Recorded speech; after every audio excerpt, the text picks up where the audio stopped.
Hi, fascinating question.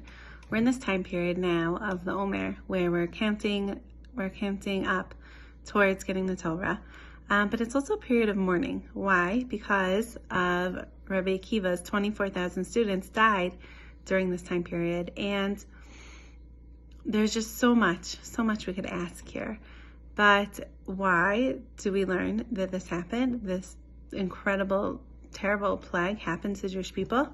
Because they didn't respect each other. Rabbi Akiva, as connects to this week's Parsha, Rabbi Akiva taught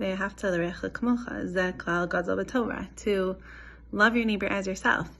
And this is not only just something he taught, but this was his essence. He exuded this in his life on a moment-by-moment basis.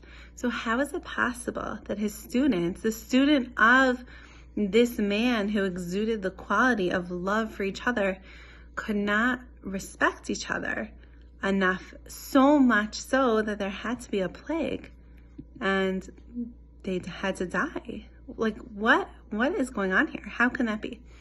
So I want to just separate out these ideas, right? If you notice, there's two different aspects to this. There's the love and there's the respect. And the Gemara actually teaches us, what does the ideal Jewish marriage look like? And this principle can be applied in marriage. It can be applied for the people who are closest to us in our lives, but at the same time, this could also be applied equally to the people who are farthest from us in our lives. Okay, ready? What does it say? What is the ideal situation? That a man should love his wife like himself and respect her more than he respects himself. So what's going on here? There's two different traits, right? There's love and there's respect, and there's different.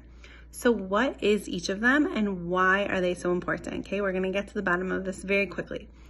Love is based on the recognition of something similar. Rav Noach, actually, he says that love is identifying a person's virtues, identifying people with their virtues. So how do we notice the good in someone? And this is also another teaching from the Torah, that when we're able to notice something good in someone, it's because we have some of that goodness inside of us also.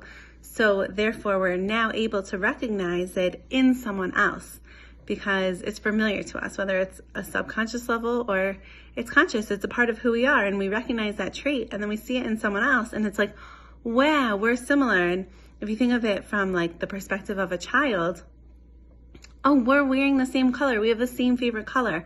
Or as we get a little bit older, right? We enjoy the same hobbies. We enjoy the same interests.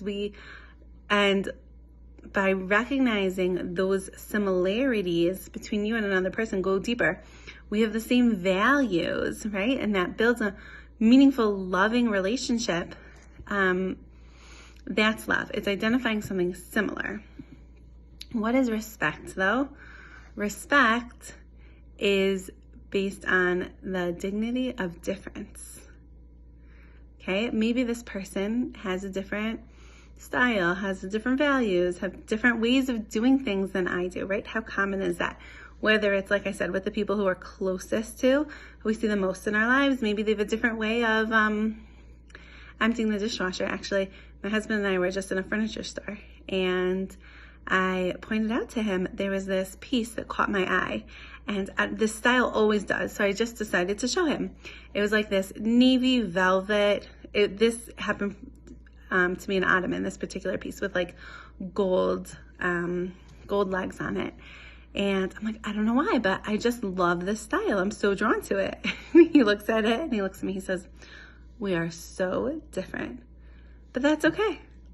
And that's part of it, is that, yes, we can love the people who are the same as, but respect is being able to identify with and to be okay with the fact that we might be different from someone and to still be able to get along and to have this, they say, love that's not tempered by respect is dangerous, right? If you need someone to only be the same as you, and you can only be friends with them, or you can only be neighbors with them, or you can only go to the same synagogue as them, if they're the same as you, it's not really such a healthy relationship. It's much healthier to have this balance of love and respect, of similarities and differences. If you think about it, that's also what makes the world so beautiful, is our sharedness, but also our diversity, right? And that we all like different things. How boring would it be if we all, like, everyone wanted to wear the same thing and everyone's homes looked exactly the same? And I mean, that's just on a very physical level, but we could take it much deeper than that. We all have things that we care about and that are special to us, and we can share that with each other and see the beauty in that and respect each other because of that. So, I mean, I think this is just like, wow, what an idea to consciously live our lives by, right? To go through the day, to go through Shabbos, and as you're interacting with people, think, oh, I love this person because we have these similarities, but we also have these differences, and that's okay. I can respect them, and that is an important part of our relationship, that I can respect them because we have these differences, and to celebrate and appreciate them, right? How needed is that?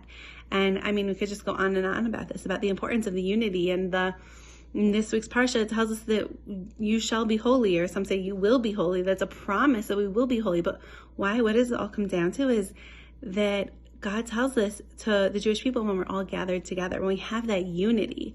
And I think this is really a way that we can come to that unity and to appreciate each other and what each person has to offer. So thank you so much for listening. Have a wonderful Shabbos.